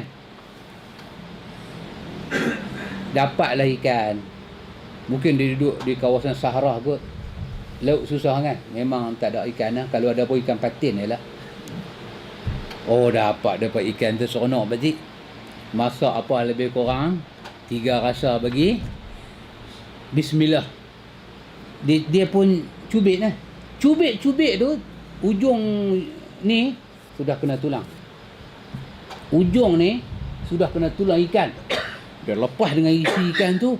Astaghfirullahalazim. Astaghfirullah. Kawan istighfar. Ya Allah, sekarang ni aku bertaubat. Kerana teringat nak makan ikan saja, hang cucuk aku di dunia. Apatah lagi kalau aku ingat semua dunia, hang nak azab aku akhirat lagu mana. Tinggal ikan tu. Itu dia. Tasawuf. Betul lah Imam Syafi'i kata apa tadi? Pergi belajar waktu pagi, tak sampai rombang lohong, nanti jadi bodoh. Betul. Tak apa kalau bodoh takat tu. Saya ambil sikit. Apa kata satu orang tasawuf yang sangat terkenal, bila dia tasawuf ni sangat terkenal, nama dia Ibnu Arabi. Tadi kita duk cerita cara depa berjalan, cara depa zikir, cara akhlak depa, cara depa pandang dunia. 6 bulan tak makan, 6 bulan 10 hari etika masuk dalam masjid. Ibnu Arabi dalam kitab dia Futuhatul Makkiyah, apa dia kata? Ini Imam Ghazali ada ulang dalam Ihya. Apa dia kata? Sampai satu peringkat, depa ni semua tak ada ilmu salaf ni semua. Depa sifat 20, falsafah, tasawuf, bid'ah kerja depa. Apa dia kata? Dia kata al-abdu rabbun wa rabbun abdun. Ya laita syi'ri minal mukallaf. In qulta abdu fazalika rabbun, in qulta rabbun fa anna yukallaf. Dia cakap begitu. Nama dia Ibnu Arabi. Ada lagi satu Abu Bakar Ibnul Arabi. Yang tu ulama sunnah. Nama dia Abu Bakar Ibnul Arabi. Yang ni Ibnu Arabi. Jangan silap lah. Dia ni tasawuf gila ni tasawuf. Ni tasawuf tegarnya. Dia kata dia belajar semua. Orang tasawuf kata dia ni makam tinggi. Makam dia tinggi. Yang tak dapat dicapai oleh makhluk yang terbang dan makhluk yang berjalan kaki. Makhluk mana Pak Mi? Orang terbang pun tak boleh capai, yang berjalan kaki pun tak boleh capai. Makam dia tu tinggi. Kalau dia main Pulau Pinang, dia tidur kampung makam. Satu makam yang cukup tinggi. Apa dia kata? Dia kata al-abdu rabbun wa rabbun abdun. Dia kata Tuhan, hamba itu Tuhan, Tuhan itu hamba. Ini saya kata tasawuf ni cukup kotor. Satu ilmu cukup kotor. Imam Syafi'i kata apa tadi? Balik bertemu Allah Ta'ala dengan dosa, tipu, dosa, macam-macam dosa duk ada lah ni kan. Macam-macam. Tak apa lagi daripada balik bertemu Allah dengan benda-benda macam ni. Belajar sifat 20, belajar sufi, belajar tarikat, last sekali cakap lagu ni. Hamba itu Tuhan, Tuhan itu hamba. Ya laita, aduhai dia kata. Apalah dia kata? Syi'ri minal mukallaf. Syi'ri minal mukallaf. Apa semua ni dia kata? Siapa nak bagi tugas ni?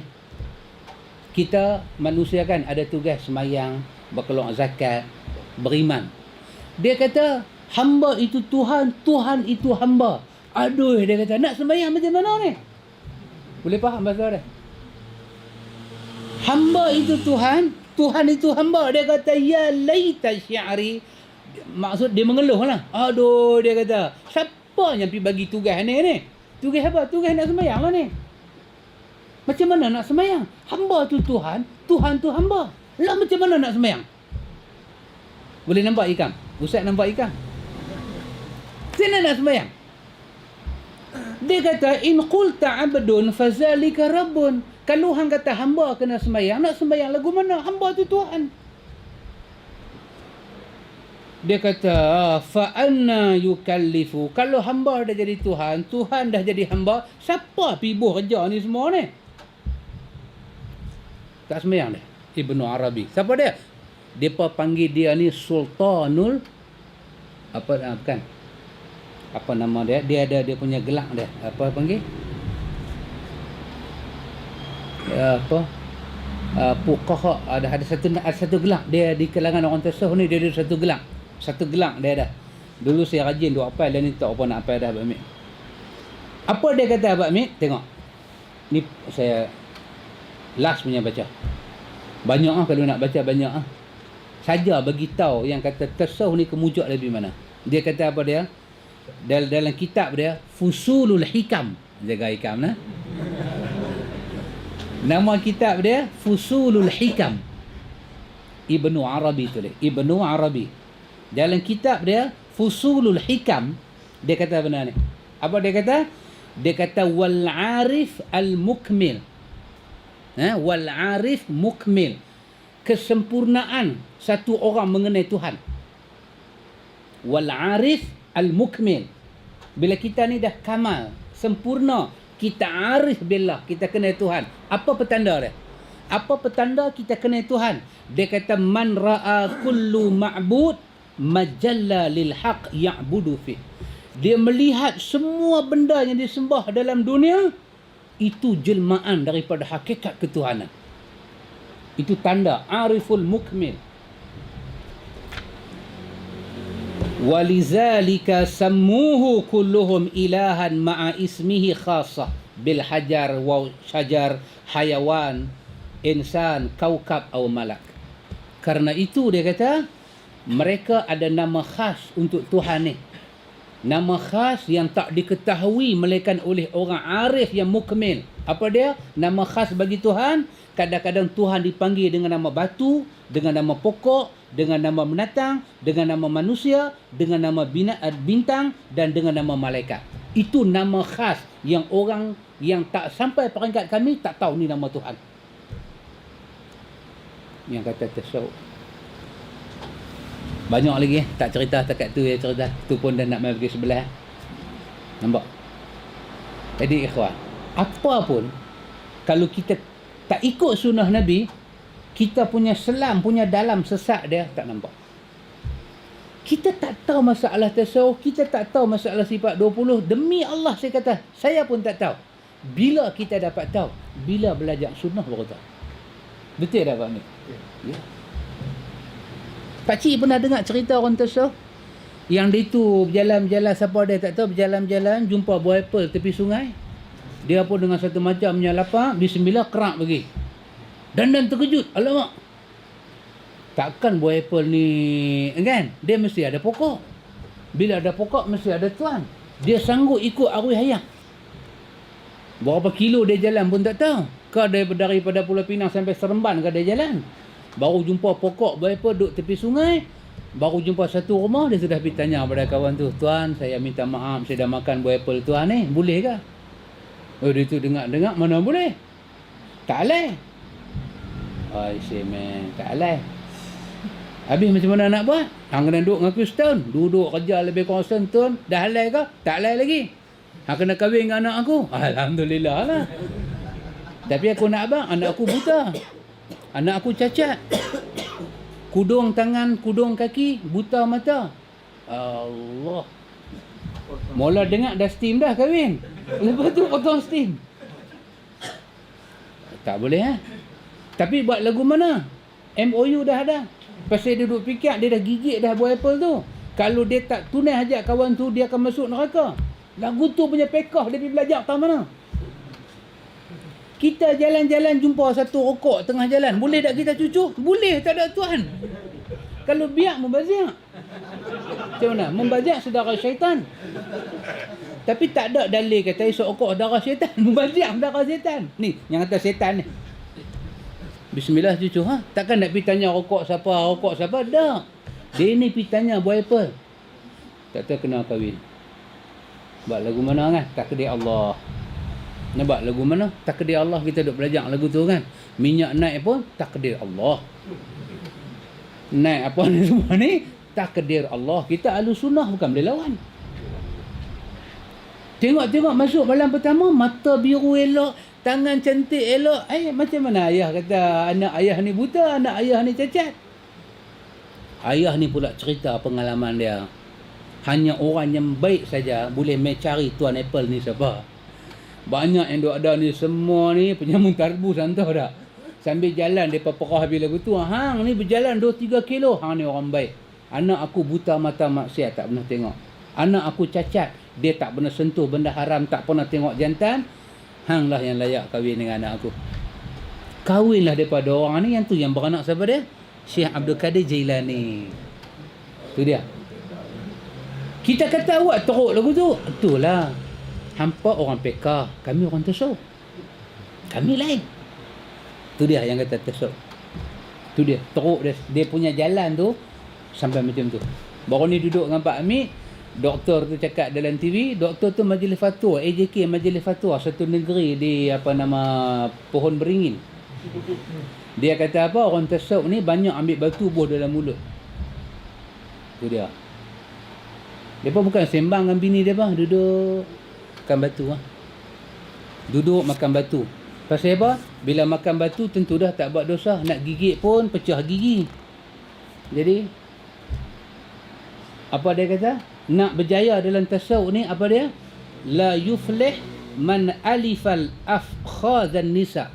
Ini dalam Syiar Alam An-Nubala. Syarat nak masuk tasawuf ni tak boleh seumur hidup, dia kata. Tak boleh seumur hidup terbiasa dengan paha isteri-isteri kita. Tak boleh. Maka macam mana nak buat? Dia kata, kena tinggal bini kita ni ka'annaha armilah. Seperti mana bini kita ni seorang janda, ya'wa ila mazabil al-kilab. Dan kita ni pergi lari masuk ke tempat anjing bersembunyi. Biar bini kita urus hidup dia macam janda. Baru boleh sampai makam yang macam tadi apa Sya'rani sebut. Allah itu Tuhan, Tuhan itu hamba. Tapi kalau biasa dengan bini ni semua, tak boleh sampai makam ni. Sampai mampuilah hang duduk tong situ, dia kata. Tasawuf. Ni semua kita tak pernah tahu. Pasal apa yang dia mai kat kita ni baru lapis pertama. Yang masuk tarekat tu, masuk tarekat ni lapis pertama. Lapis pertama. Dia kemuncak, duduk sembang seorang-seorang, gelak, hi. Kata, pasal apa tu? Dia kata, saya makam 3. Dia makam 3. Makam 3 tu, duduk hi. Kalau makam 7, tu makam 3 jadi lagu tu. Kalau makam 7, sendiri mau fikir. Allahu Akbar, ikhwan. Karena itu ulama sunnah kata dosa teliang. InsyaAllah ikhwan, lepas ni kita masuk lagi satu package kepada tasawuf. Apa dia? Bid'ah. Ini pun satu lagi Pak Mik, bid'ah. Depa kata bid'ah ada 2, satu bid'ah dalalah, satu bid'ah hasanah. Kita kata depa tahu macam mana, depa kata Imam Syafi'i ada kata benda tu. Nanti lagi sekali kita tengok Syafi'i kata lagu mana. Betul ke Syafi'i kata bid'ah tu ada 2. Lepas tu kita nanti masuk satu bab Pak Mik, Wahabi kata pahala Quran tak sampai pada orang mati. Lepas tu dia main kenduri arwah pula Pak Mik. Lepas tu dia main talqin mayat pula. Kita tengok. Ini kita akan sampai tajuk dia. Wallahu a'lam.